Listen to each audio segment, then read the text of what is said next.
Par Jérôme Blanchet-Gravel Opinion. Dimanche le 3 septembre 2023 à 12h20. Loin d'être une mode passagère comme voudrait nous le faire croire Isabelle Hachey, le transgenrisme s'impose à vitesse grand V dans les écoles en plus de donner naissance à un nouveau marché du corps humain. L'édito de Jérôme Blanchet-Gravel. Des jeunes sont tous les jours charcutés au nom du transgenrisme, une idée d'adulte, mais ce samedi, Isabelle Hachey préfère s'inquiéter des complotistes sur le net qui, contrairement à tous les journalistes qui ont prôné la suspension de l'état de droit durant la pandémie, menaceraient la démocratie. En bon serviteur du régime, la chroniqueuse plusieurs fois décorée pour la qualité de son travail accuse Éric Duhem d'avoir instrumentalisé le cas de MX Martin à des fins partisanes, autrement dit de fomenter la haine contre les personnes trans. Rappelons qu'une directrice d'école de la Montérégie a invité les parents à utiliser le titre de civilité MX pour désigner cette enseignante qui se définit comme non-binaire. La lettre est devenue virale. Le ressac, sur les réseaux sociaux, a été violent. C'est la faute de plein d'internautes, dont Éric Duhem, qui a rediffusé la lettre de la directrice d'école sur sa page Facebook sans prendre la peine de masquer le nom de famille de l'enseignante, s'indigne-t-elle dans la presse. Les chiffres. Quelques chiffres. Selon Reuters, qui est loin d'être une agence de presse, complotiste ou même pro-russe, plus de 17 600 enfants américains ont commencé à prendre des bloqueurs de puberté ou d'hormones entre 2017 et 2021. À la grande satisfaction de géants pharmaceutiques. 121 882 enfants de 6 à 17 ans ont reçu un diagnostic de dysphorie de genre durant cette période. Plus de 42 000 de ces enfants ont reçu leur diagnostic en 2021, soit une hausse de 70% par rapport à 2020. Près de 1,64 million de personnes de plus de 13 ans s'identifient comme trans aux États-Unis.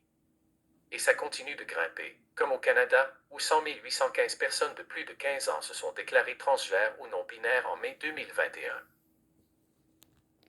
Des dizaines de mastectomies sont pratiquées chaque semaine sur des adolescentes en Amérique du Nord.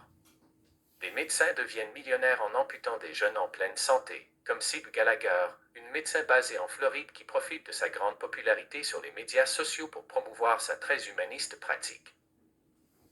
À ce sujet, comment le changement de sexe est devenu une industrie lucrative? Mais, ce qui devrait nous faire peur, selon Isabelle Hachey, ce n'est pas le fait que cette idéologie détruise certains jeunes de manière irréversible, mais plutôt que des représentants de l'extrême droite alimentent la haine, une tradition politique d'ailleurs quasi inexistante dans l'histoire des idées au Québec. Un marché du corps humain.